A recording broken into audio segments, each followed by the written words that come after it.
But we weren't rolling. I do all my best material before the show, and you don't even tape it. Well, it's not like anyone watches. Is the message we should really take away from things. Because I count as half a viewer because I'm in the crew and I've seen a half a show. Yeah.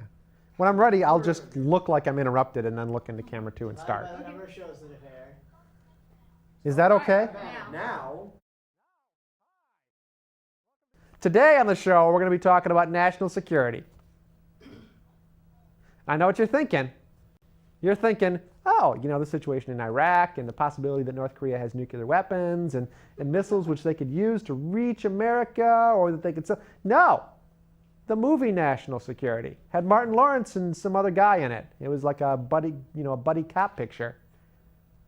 First of all, it's dumb to name a movie National Security at a point in time when if you go, have you seen National Security? Everyone's going to go, the thing with the nukes in Korea and Saddam flying the plane into the buildings and stuff? No, I didn't know they made a movie out of it. And you'd go, no, it's the buddy. No, okay. So if you're in Hollywood, for God's sakes, don't pick words that could conceivably be confused with current. I mean, it's not going to help you. It's not like you're going to get a mention on the news because your name happens to be, no one is going to go, and after the break, we'll be discussing national security. And then, when they come back, there'd be witty banter about this movie before they actually discuss. Now, national security, movie, Martin Lawerence in it. It's a Martin Lawerence vehicle. What that means is Martin Lawerence probably convinced the studio to put him in a movie, and then they paid 2 writers to go off and write a perfectly good script with Martin Lawerence being the Martin Lawerence as a cop guy. And then those 2 writers spent all the money on cocaine.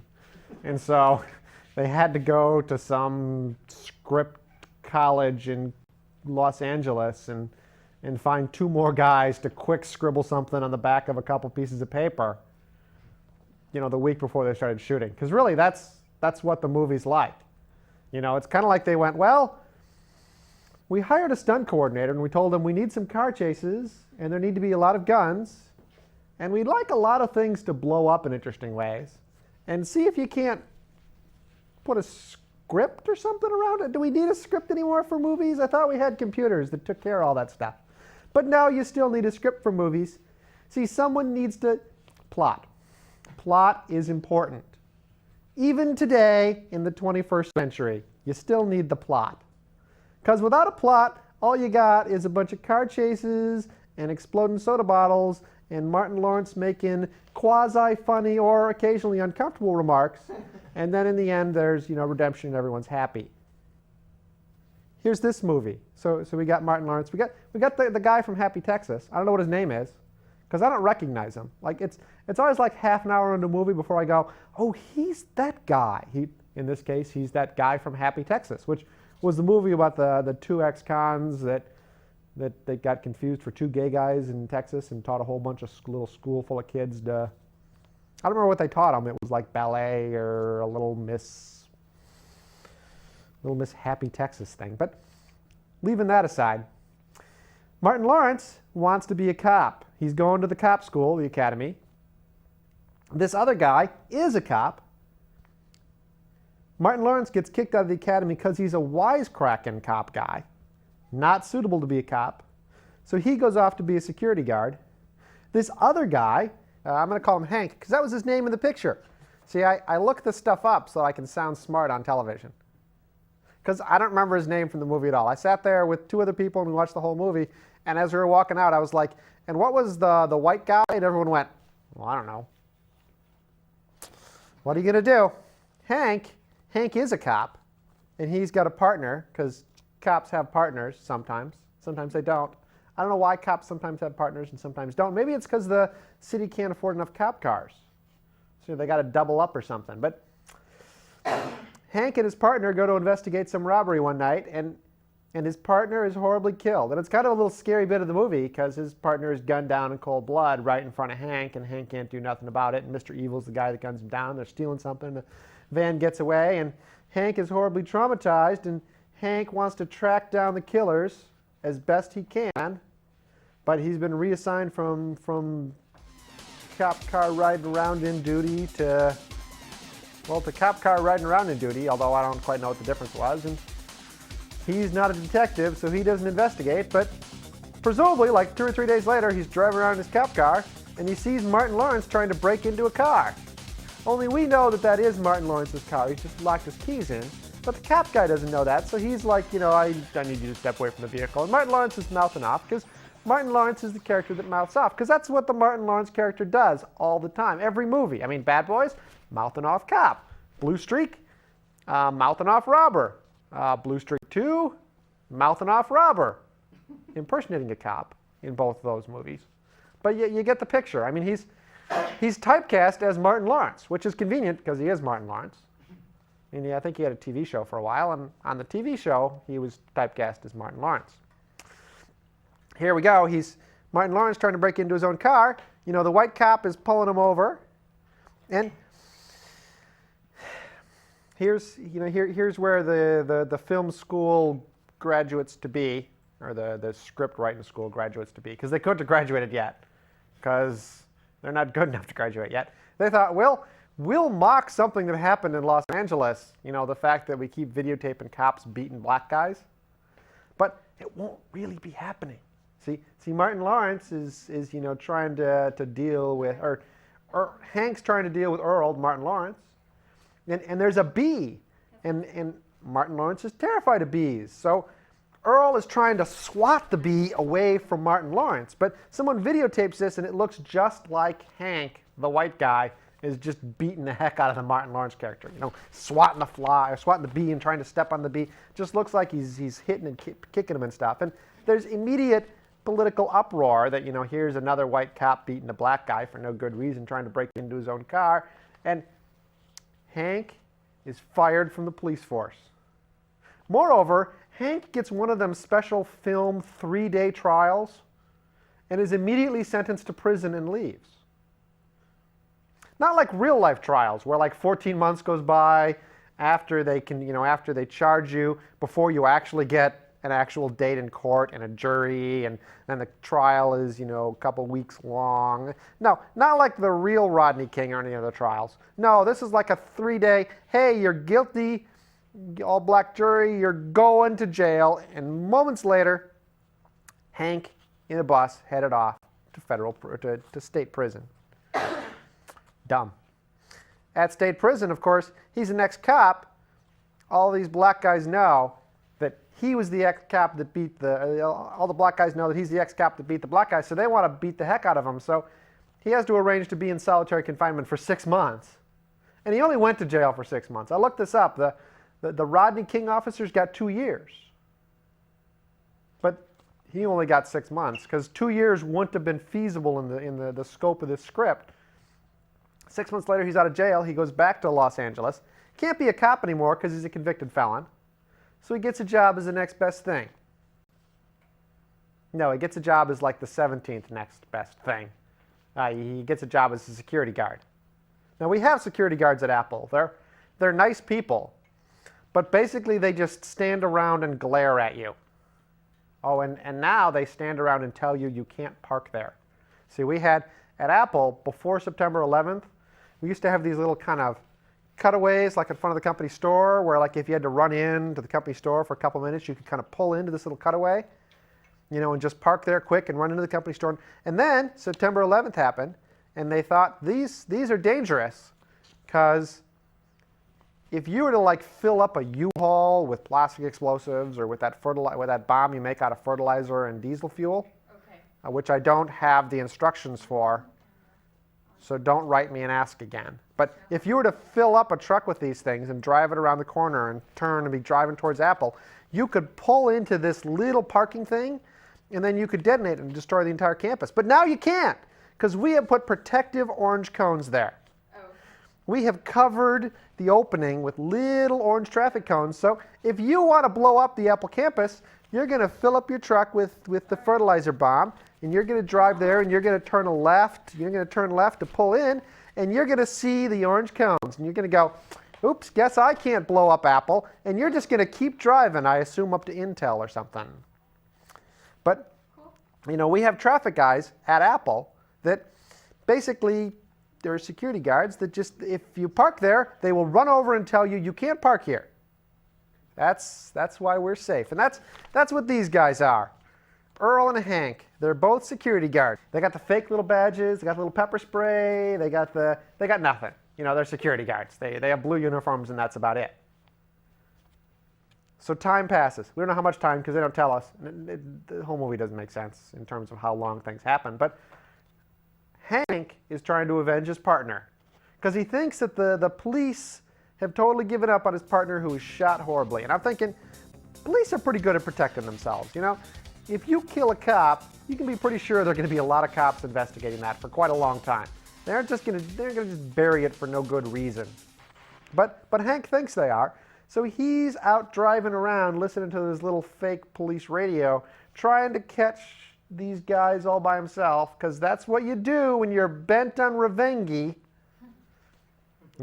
One night, he hears a little thing, goes, oh, alarm here. Oh, no, false alarm. And that's exactly what happened the first time. So he gets in his car, he drives as fast as he can to get there. And he gets there in like 3 minutes, because everything in LA is 3 minutes away from everything else, near as I can tell. And he gets there, and yes, it's true, there are people breaking in, and the security people in the warehouse are not there, and Hank is zooming around trying to catch the robbers, and he's got his gun. He's not allowed to have a gun because he's a convicted felon, but they never address that. And he sneaks up on him, and he's like, freeze! And there's a huge gunfight. Now this warehouse, it's a soft drink warehouse. And you can tell it's a soft drink warehouse because some soft drink company paid a bunch of money for product placement. And I'm thinking, in retrospect, it might not have been the best idea, because what they do with all this soft drink product is they fill it with bullets. There's just this huge gunfight, people constantly shooting large racks full of soft drinks, which are exploding, sending soft drinks everywhere. I mean, someone is going to have to clean this warehouse with a really, really big mop, and it's going to take a long time.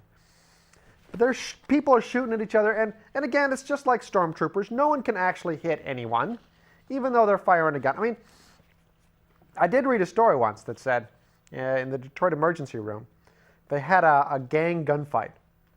And generally when they have gang gunfights and, you know, the ambulance goes out and they pick up gang members, they try to make sure that the gang members don't both go to the same hospital, because that would be bad. But in this case, the two gang guys from the gang fight both got brought to the same emergency room, and their gangs came with them. And a couple minutes went by, and they realized that they were at each end of a long emergency room, and the people they had just been in a gunfight with were at the other end of the emergency room. And so this huge shootout erupted again between like 10 people on one side and 15 people on the other side, just shooting back and forth, and doctors and nurses and stuff in there. And it lasted like a minute and a half, which if I were a doctor or a nurse, or I mean, I probably wouldn't be a doctor, I'm not smart enough, and I wouldn't be a nurse because I'm not cute enough. So I'd be the guy that mops up the blood in the emergency room. But if I were there, I would have been terrified. It would have seemed like 15 minutes long, but it was like a minute and a half long gunfight as they all fired at each other and then ran out. And the police came. 20 people in the room shooting at each other from 30 feet away. No one was hit. Not only a couple, no one was hit. You know, they figured like, 300 rounds had been put. So apparently you can't have a gunfight with a lot of bullets flying and not hit people, but not like this, okay? This was thousands of rounds of ammo, of people trying to track other people with machine guns and just hitting really close, but no one really gets hurt or hit at all, because that's how movie gunfights gotta be. Because real gunfight, 4 guys with submachine guns pointed at each other. Well, a minute later, you have 4 dead guys, or 3 dead guys and 1 lucky guy, because that's how they end. But huge gunfight. Then there's a car chase, because they get away, because no one was hurt in the gunfight. And then Earl, the other, Martin Lawerence, turns out to be the real security guard at this warehouse. So he meets up with Hank, whom he instantly hates, because they recognize each other, To Hank, Earl is the guy that got him fired. To Earl, Hank is the guy that was disrespecting him and didn't apologize for trying to break into his own car, etc. But they got to be buddies now, because they got to chase the real robbers. So there's a car chase across Los Angeles as Earl and Hank in, I don't know, like a little Toyota Celica or some crappy little piece of car, driving across Los Angeles after a white truck, a white van, just swerving in. I mean, I don't know. They got I watch the TV shows that show the cop chases from Los Angeles. They apparently film everything in Los Angeles all the time, just because they can. So that on the off chance that something cool is happening, they can show it on the world's craziest police chase 17. But apparently no one is filming this white van because no one notices it. Like a cop car sees the white van go past, weaving in and out of traffic with the back doors open and the guy with the machine gun, and they think nothing of it. Like, oh, and then the security, the car with Earl and Hank goes past, and oh, we got to get them. It's a white guy and a black guy in a car, and they're weaving a little. They pull them over.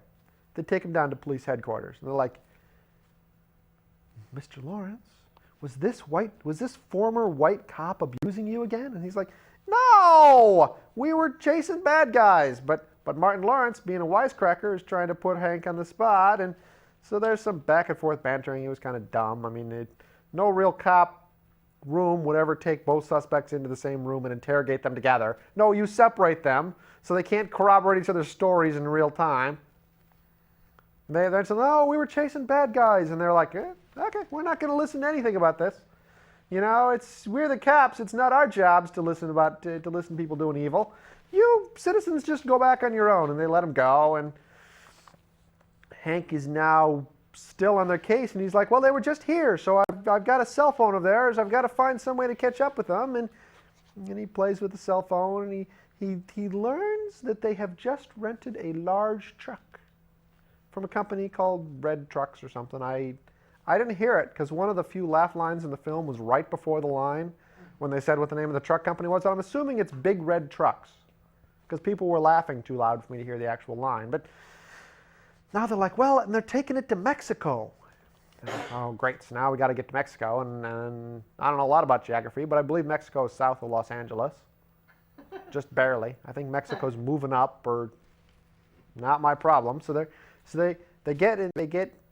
trying to get south to find this truck on the road. I mean, what are the odds of you being able to find a big truck on the road headed towards Mexico and Los Angeles? There got to be like 7,000 trucks on the road all the time. But now they're going to find it. And in fact, they do, because this is car chase number 2. They're driving. And here's the cool thing about this car chase. I was thinking at the time I watched it. The second car chase, they're actually not chasing anyone yet. And yet they managed to have a thrilling car chase. And the way they do this is they have stolen a driving instructing car, and it has 2 steering wheels. And Earl and Hank disagree about what to do, so they are each driving their half of the car differently. So they're having a car chase with each other, even though they're in the same car. It was an inspired bit of filmmaking. One of the few inspired bits of filmmaking. Somehow, they find the truck. I mean, again, just one of them leaps of logic. Oh yeah, that could happen. They find the truck, and they manage to jump onto the back of it. And after jumping onto the back of it, they get into the truck and discover the white van from the night before is in the truck. And they think, well, we'll just hotwire the white van, and then we'll drive it out of this 18-wheeler back to where we're going. And this will help us to solve the case. Meanwhile, the people at the front of the truck realize what's going on. They stop the truck. They're on this huge-ass bridge. So that when Hank and Earl hotwire the truck and drive it out the back, it actually drives off the side of the bridge because the truck has stopped and slid sideways and falls like 9 million feet to land on a garbage barge full of little white trash bags which cushion their fall. Because they've fallen like, 150 feet, but they're not hurt at all because the truck's got really good springs. Now they're on a garbage barge. The next time we see them, they're putting the white van in Hank's girlfriend's garage. Okay? I don't know how you get a white van from a garbage barge on a river in Los Angeles, which I didn't even know existed. I don't know how you get from there back to the freeway. What do you tell people when you dock? Just, thanks for the ride. They put it in her, hide the van in her garage. Now they're back to trying to find the bad guys. I guess. And then there's some subtext where Earl's girlfriend broke up with him because she thought he beat Martin Lawrence's character, but he didn't really beat Martin Lawrence's character. It was the bee, remember?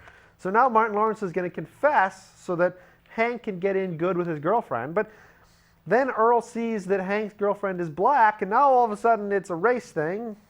So he lies again, and now Hank's girlfriend still hates him. There's a white van in her garage. She doesn't know about it. And they're off to continue finding criminals, like superheroes or whatever they are do. They go to get Hank's car, which has been impounded by the police. And they get there, and there's some flirting going on with the woman at the impound lot.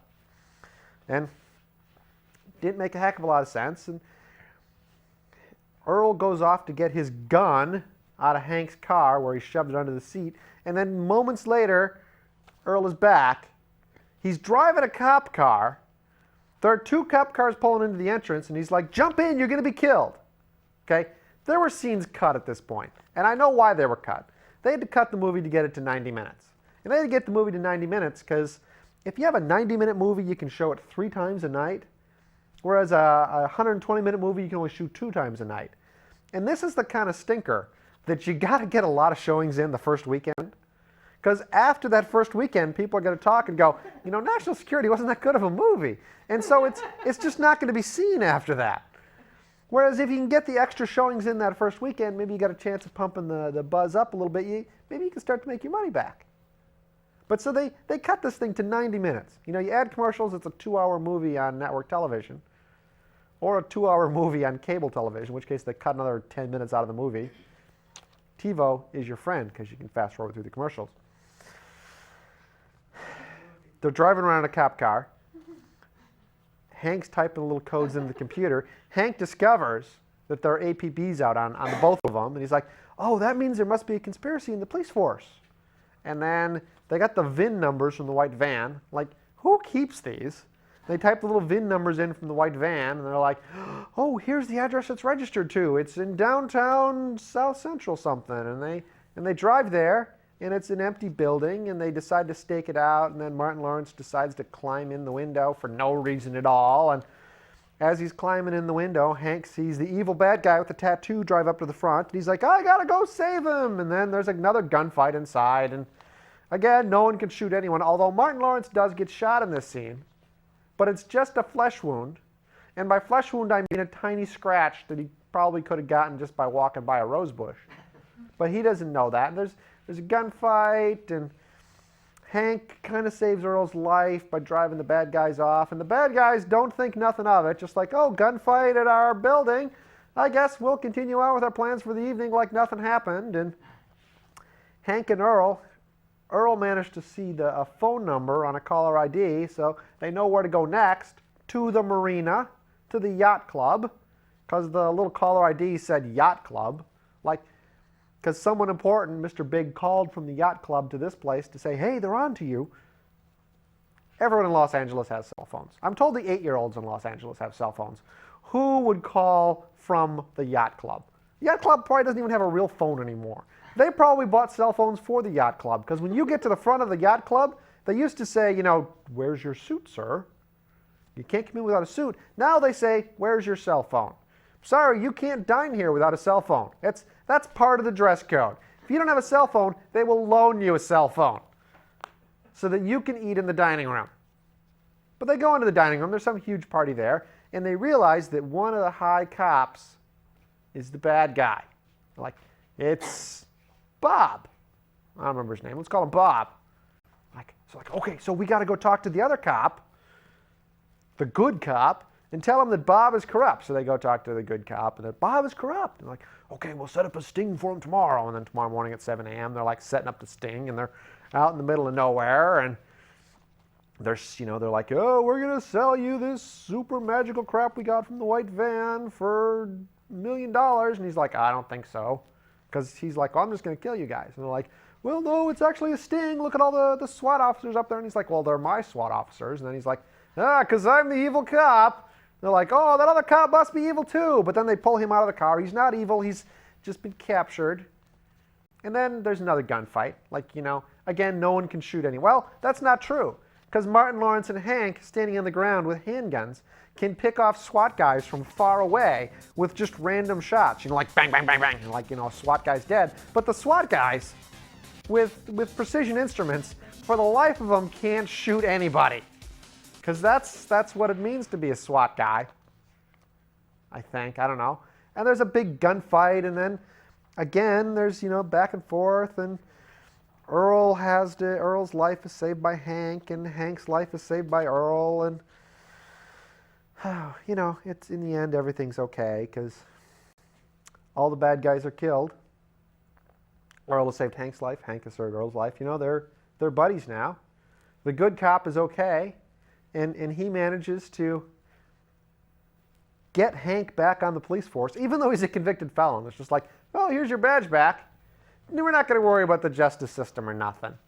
And then he's like to Earl. Earl, made it like 3 days in the police academy. He's like, hey, Earl, now you're a cop too. See this? This is the setup for the sequel. Or this is the setup for the happy ending. This was a dumb happy ending. This was pretty much not a very good movie. I mean, if you liked lots of guns being shot and not hitting things, it was an okay movie. And if you kind of liked Martin Lawrence's witty banner, it was not a bad movie, but not worth $8 is all I'm saying. I got other dumb things. So here's my thought on dumb things in this movie. Like, why did Hank have to go to prison at all? See, this is the first thing I was thinking about. Hank could have just beat Earl, and they could have just kicked him off the police force. They wouldn't have been this 6-month gap or nothing. They wouldn't have had to deal with him being a felon and going to prison or nothing. Just say Hank beats Earl, Hank gets kicked off the police force, Hank has to go be a security guard the next week and pick up the movie that way.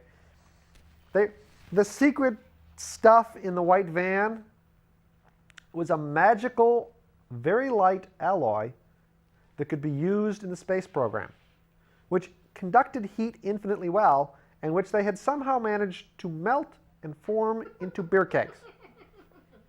Now just try to fit those two thoughts in your mind together. It's a metal that can't be melted, which they have melted to form into beer kegs. Now, see? This is why you don't hire the sophomore people in the script writing school. You wait until they're seniors. Moreover, if you're going to write a script for your movie, what you want to say is, have you ever taken a physics class? And physics for poets doesn't count as a physics class. That's a poetry class. You have to understand something about the physical world, or you have to have a brother who can read your script and is not afraid to go, page 17 is dumb. Think up something better. I'm told we have no more time. It's been a lovely evening. See you all in 2 weeks from now. Maybe we'll talk about real national security. Because I'm told we're going to go to war with Iraq. Because they flew that plane into the building or something. Oh, and apparently they have nuclear weapons. Good night, everyone.